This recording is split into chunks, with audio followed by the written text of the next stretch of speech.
벌써 10월이 다 가고 있습니다.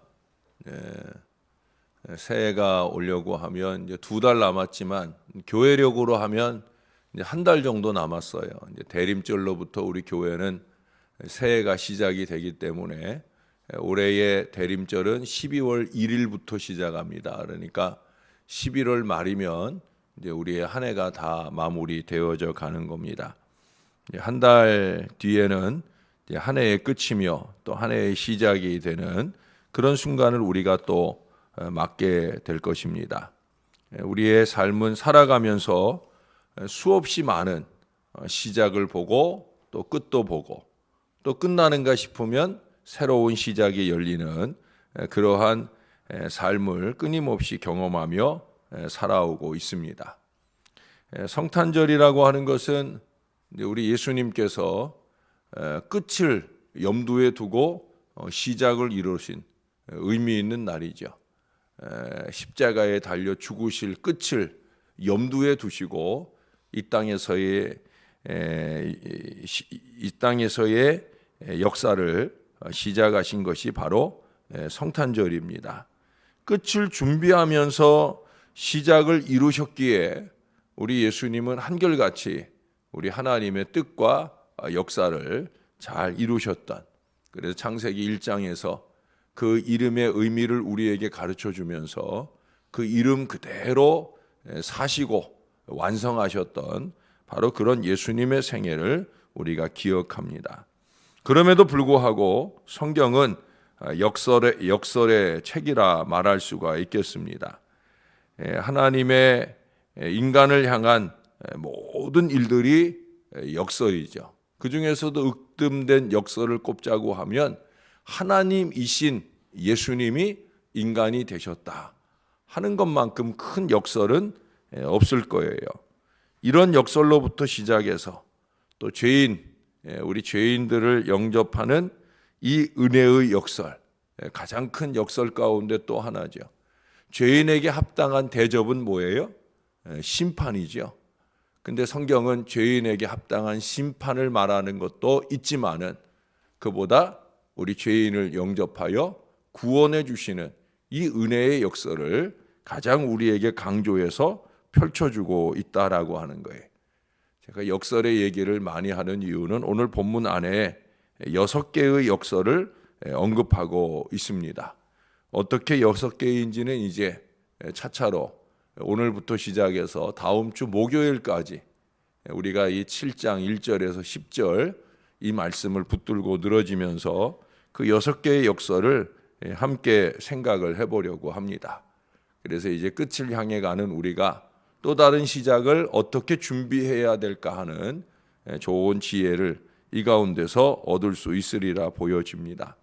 오늘 이 7장의 1절부터 10절까지의 이 역설은 지혜 문화의 보물이다. 그러니까 솔로몬이 잠언, 전도, 아가 이렇게 대단한 지혜의 언어들을 쏟아 놓았는데 솔로몬이 스스로 생각하기에 또 이스라엘 사람들이 보기에 최고의 지혜의 핵심은 바로 오늘 본문이라는 거예요. 그래서 이걸 하루로 끝낼 본문이 아니고 그 하나하나의 역설을 살피면서 6일 동안 이 역설의 내용들을 상고하면서 우리가 새해를 준비하려고 합니다. 첫 번째 역설의 내용은 뭐냐? 1절에 보시면 좋은 이름이 좋은 기름보다 낫다. 저는 이 번역이 마음에 안 들어요. 옛날 개역 한글 번역은 아름다운 이름이 보배로운 기름보다 낫다. 훨씬 더 듣기 좋지요. 이제 아마 같은 단어이기 때문에 좋은이라고 그렇게 직역을 해서 좋은 이름이 좋은 기름보다 낫다 했는데 이 부분을 옛날 개역 한글을 번역해 놓은 분들이 훨씬 더 지혜로운 것 같아요. 그렇죠? 아름다운 이름이 보배로운 기름보다 낫다. 훨씬 더 의미가 와닿는 그런 번역이 아닌가 생각이 듭니다. 이런 건 좀 안 고쳐도 되는데 안 고쳐도 될 거는 굳이 고쳐놓는 아쉬움이 있죠. 어떻든지 간에 아름다운 이름, 좋은 이름이 좋은 기름보다 낫다. 이게 왜 역설이냐? 사실은 이스라엘 사람들에게 있어서 이 이름도 중요하지만 기름이라고 하는 것은 곧 재물을 의미하거든요. 재산을 상징하는 거예요. 재물을 싫어하는 사람은 거의 없잖아요. 이 솔로몬이 지혜로운 게 지금까지 우리가 이 앞부분에서 재물에 대한 얘기를 주로 많이 봤어요. 그렇죠? 수고에 대해서 하나님께서 재물을 부요를 주사 우리로 누리게 하시는 이 기쁨을 주셨다든지 여러 가지 재물에 대한 얘기를 했는데, 근데 재물의 상징인 기름보다 이름이 더 낫다 하는 역설을 말하고 있다는 거예요. 재물은 소중한 것이 분명한데 또 어떤 사람들은 재물의 마음을 뺏겨서 우리에게 실망을 안겨주기도 하잖아요. 예수님의 생애 동안에도 재물에 집착한 제자들 때문에 예수님이 실망한 얘기가 나와요. 이게 뭐냐면 막달라 마리아가 예수님께 기름을 부어드린 얘기죠. 300데나리온이에요. 여러 번 제가 여러분들에게 풀어드렸지만 300데나리온이라면 하루 1데나리온이 하루의 품삯이다. 그 품삯을 최저로 잡아도 우리가 지난번에 본당 공사할 때 그 목수를 불렀는데 이 목수 하루 일당이 34만 원이래요. 엄청나죠? 한 달이면 1,000만 원을 벌 수도 있는 거예요. 그만큼 일당이 지금은 센 사람들도 많고 또 약한 사람도 있고 그런데 어떻든 최저로 잡아서 5만 원만 잡는다고 해도 1,500만 원이나 되는 엄청난 재물입니다. 그걸 예수님께 한 번에 부어드렸어요. 누가 실망을 해요? 제자들이 실망을 하죠. 너무 어렵게 살아오다 보니까 적은 물질에도 달달거리며 살아오다 보니까 그 엄청난 가격의 향유를 예수님께 쏟아부으니까 누구에게 쏟아드렸느냐, 누구에게 헌신했느냐 이 개념이 없는 거예요. 그러니까 이 제자들이 실망하면서 혼란을 합니다. 왜 귀한 것을 낭비하느냐, 왜 비싼 것을 낭비하느냐. 예수님은 그 여인에게 실망했어요? 아니에요. 제자들에게 실망하시고 제자들을 오히려 책망하십니다. 책망하시면서 하신 말씀이 뭐예요? 마지막에 가니까 복음이 전파되는 곳에서 이 여자가 행한 일이 기억되리라. 물론 거기엔 이름이 나오지 않아요. 그러나 우리는 그 여인이 막달라 마리아라고 그렇게 알고 있습니다. 그녀가 드린 기름의 가치가 기억되는 게 아니죠. 그녀가 드린 기름의 가치가 전파되는 게 아니에요. 죄송하게도 저는 그 가치를 여러분에게 장황하게 설명을 했지만 1,500만 원 아니라 2,000만 원 아니라 3,000만 원이라 할지라도 그 물질의 가치를 주님이 남기시려고 하는 게 아니라는 거예요. 바로 그녀가 우리 하나님께 드린, 예수님께 드린 아름다운 헌신의 믿음, 바로 그 믿음의 이름을 우리 예수님께서 전파되기를 원하시고 또한 기억되기를 원하고 계시다라고 하는 거예요. 저와 여러분이 하나님 앞에 얼마를 드렸느냐, 하나님은 사실 그걸 기억하지 않으셔요. 그것이 우리 마음을 다한 정성이 맞는가, 그 정성된 마음의 표현으로 주님 앞에 올려드렸느냐, 그것이 중요하다는 거예요. 우리의 각기 삶의 형편에 따라 그 정성의 정도는 다를 거예요. 분명히 아셔요. 하나님도 아시고 본인도 알아요. 내가 이 정도의 정성은 드려야 하나님께 드렸다 할 수 있을 거라 하는 것을 하나님도 아시고 나도 안다는 사실이죠. 우리는 그런 헌신을 하나님 앞에 드려야 된다는 거예요. 어떻게? 우리의 이름에 합당하게 드릴 수 있어야 된다는 거예요. 셰익스피어라고 하는 유명한 작가가 있죠. 그가 오델로라고 하는 책에서 이런 얘기를 합니다. 내 지갑을 훔치는 것은 내 쓰레기를 훔치는 것이다. 그러나 내 이름을 훔치는 것은 내 목숨을 훔치는 것이다 라는 얘기를 했어요. 내 지갑 훔쳐가는 거, 그건 나한테 아무 의미가 없다는 거예요. 가져가 봐야 쓰레기 인생밖에 안 된다는 거예요. 그러나 내 이름은 나의 목숨과도 같다. 바로 그런 얘기를 하고 있어요. 내가 어떤 삶, 어떤 인격으로 살았는가가 삶의 모든 내용이 우리의 이름 속에 담겨져 있다는 거예요. 여러분, 아무개 하면은 연상되어지는 신앙이 있고 인격이 있고 삶이 있잖아요. 그렇죠? 제게도 여러분들 아무개 그러면 그 사람의 신앙, 그 사람의 인격, 그게 저의 눈에 선하게 보여지거든요. 그만큼 이름이 중요한 거예요. 아니, 그 이름에 담아내는 나의 삶이, 신앙이 중요하다라고 하는 거예요. 우리는 자식들에게 물려줄 이렇다 할 재산이 없다 할지라도 믿음으로, 인격으로, 헌신으로 우리의 자녀들에게 기억될 이름의 인생을 살아야 되는 거예요. 어제도 제가 어떤 자매의 전화를 받았어요. 우리 교회 다니는 자매가 아니에요. 우리 교회 신월제일교회를 알고 우리가 이제 전도하러 다니고 요즘에 이제 화목 동네 한 바퀴도 하고 하면서 아마 우리 교회 이름을 보았는지 또 검색을 해서 이제 제 전화번호를 알았는지 저에게 전화를 했어요. 상담을 하는 거예요. 저에게 상담을 하는데 이 자매가 결혼한 지 얼마 안 되는데 이혼을 생각하고 있는 거예요. 믿음의 가정에서 자란 자매이기에 믿음의 배우자를 만나기 원했고 이제 그 배우자가 믿음의 가정 안에 믿음의 자녀예요. 그리고 연애 때는 그 믿음의 모습들이 보여지기 때문에 그래서 결혼을 한 거예요.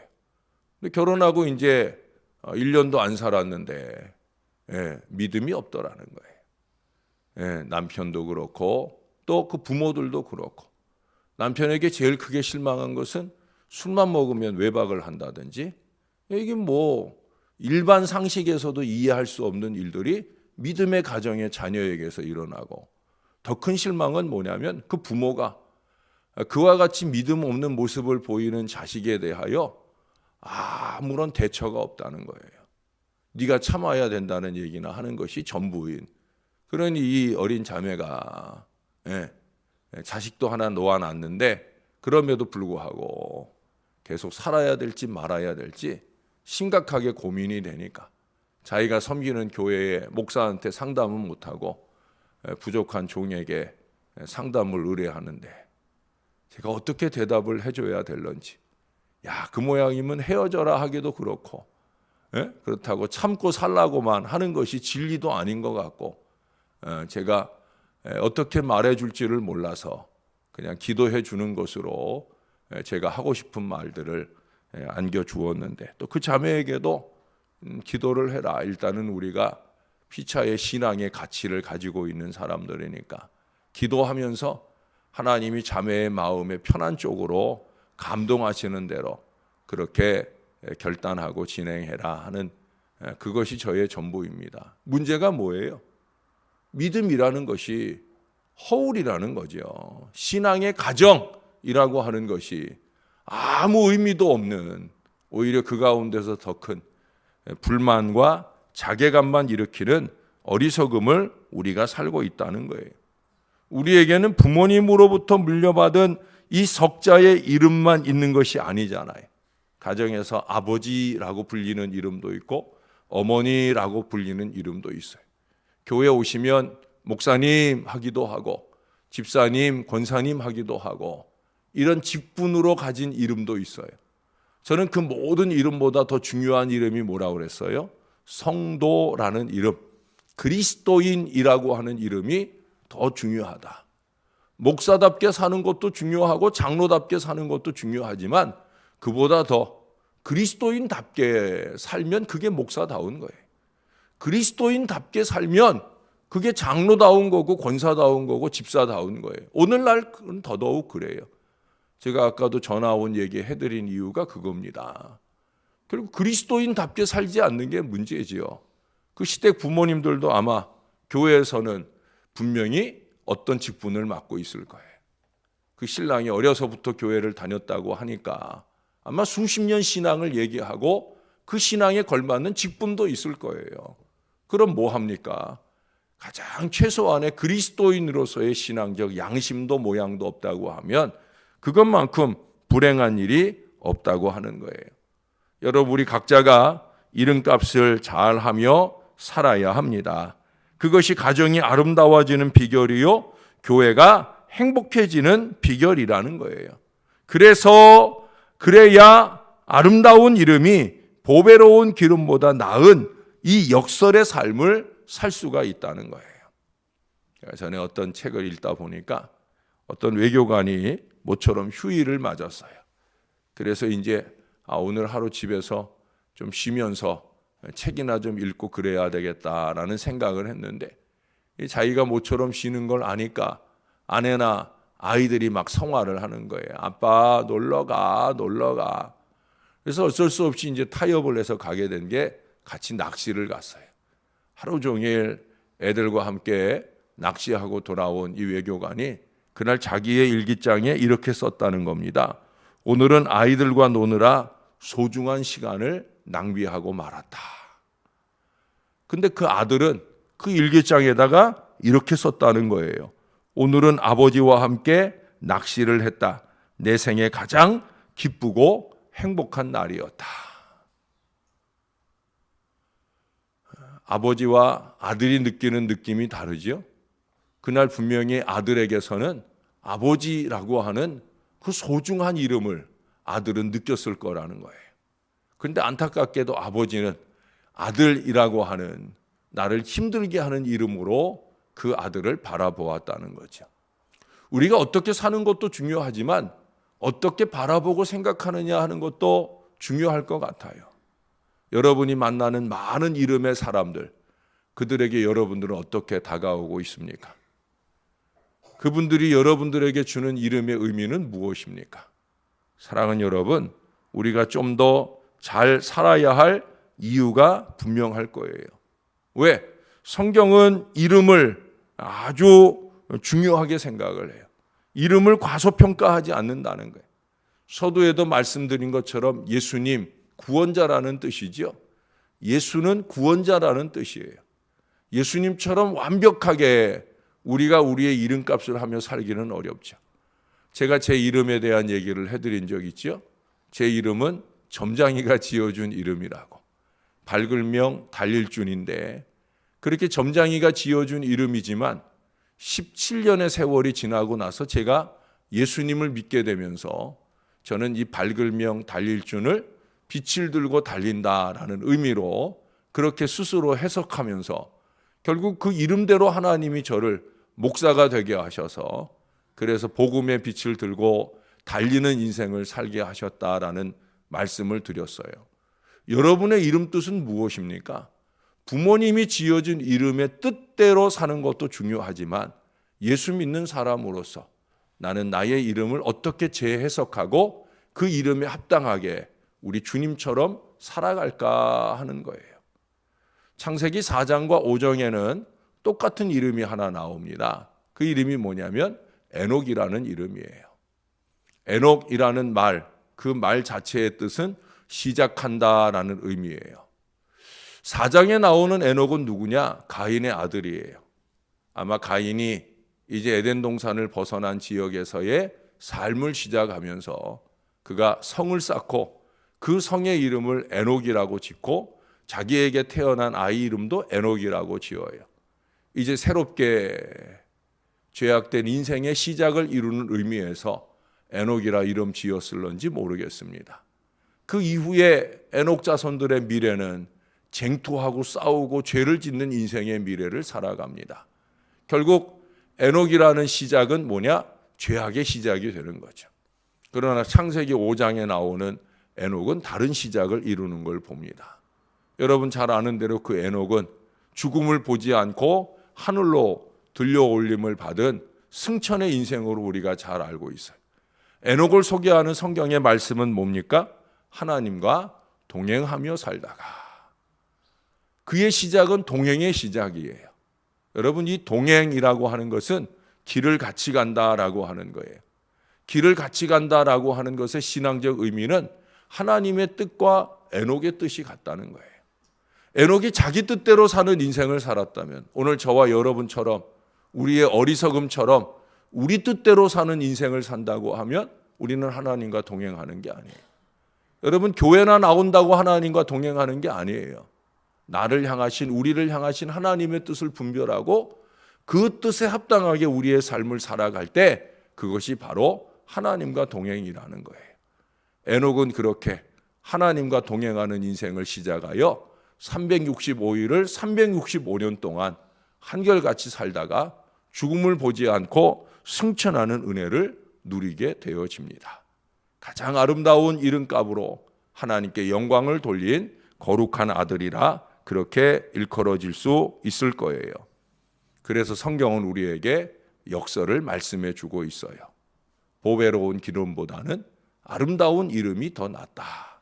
사랑하는 여러분, 오늘 이 아침 내 이름의 의미를 다시 한번 되새겨보고 신앙 안에서 나는 나의 이름을 어떻게 승화시켜 하나님의 뜻을 이루는 하나님과의 동행의 인생을 살아갈까, 우리의 마음 가운데 새겨보는 시간이 되어야 할 것입니다. 그래서 모쪼록 우리에게도 오늘 이 아침이 새롭게 하나님과 동행하는 삶의 시작을 이루어 이해를 마칠 때까지, 우리의 인생을 마칠 때까지 참 잘 살았다라고 하나님이 인정해 주실 거룩한 이름이 되어지는 저와 여러분의 삶이 되시기를 우리의 구주 되시는 예수님의 이름으로 간절히 축원합니다.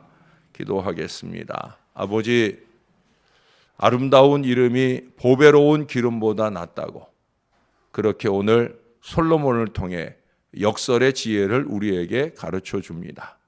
우리는 우리에게 주어진 거룩한 이름, 이 이름은 제쳐두고 그저 몇 푼의 물질에 눈이 어둡거나 얼마의 이익에 마음을 빼앗겨서 어리석게 행할 때가 얼마나 많은지, 하나님께 드려야 할 거룩한 헌신의 물질조차 우리는 우리의 이름에 합당한, 우리의 삶에 합당한 진정성을 가진 정성으로 하나님께 드리지 못할 때가 얼마나 많은지, 정말 하나님께서 기뻐할 예물로 우리의 이름에 합당한 모습으로 살아가고 있는지 한번 되새겨 볼 수 있는 이 아침이 되길 원하옵고, 무엇보다 우리에게 주신 바 이름, 그것이 우리가 나면서부터 주어진 이름이거나 우리가 교회를 다니면서 주어진 직분의 이름이거나 무엇보다 그리스도인이라고 하는 이 참 중요한 이름의 값을 제대로 하고 살고 있는지 돌이켜보는 이 아침이 되기를 소원합니다. 우리도 에녹처럼 하나님의 뜻을 분별하고 아버지의 뜻대로 되기를 원하나이다, 이 기도로 한평생을 사셨던 우리 예수님처럼 우리도 그렇게 주님과 제대로 동행하는 신앙 여정을 아름답게 살게 하여 주옵소서. 한 해는 벌써 저물어 가는데 수없이 많은 결단을 세우고 그 무너진 결단 앞에 가슴치며 회개만 할 것이 아니라 2020년을 위한 교회와 개인의 뜨거운 결단을 주 앞에 드리며 좀 더 주님 기뻐하실 믿음의 동행을 주님과 함께 이루어갈 마음이 저와 이 모든 자녀들에게 있도록 인도하여 주옵소서. 그래서 우리의 이름이 누군가에게 기억되어질 때 하나님, 정말 넌덜머리 나는 이름이 아니라 정말 기억하고 싶은 이름, 내 가슴에 새겨준 교훈을 따라 내가 아름답게 삶으로 영광이 될 수 있는 그런 이름으로 살아갈 수 있도록 은혜를 베풀어 주시옵소서. 지금까지 잘못 살아왔던 것 뒤로 하고 이제 오늘 에녹처럼 새로운 시작을 이루며 주님 기뻐하실 신앙 인생을 아름답게 살아서 우리도 우리의 자손들도 주님 보시기 좋은 그리스도인으로, 세상 사람들에게 예수 복음 드러내는 그리스도인으로 그렇게 주 안에 사라지는 은총과 능력의 역사가 많이 일어나도록 은혜 베풀어 주옵소서. 오늘 하루도 우리 부족한 인생을 살아갈 때 하나님께 영광 되기를 소원합니다. 감사합니다. 예수님 이름으로 기도합니다. 아멘.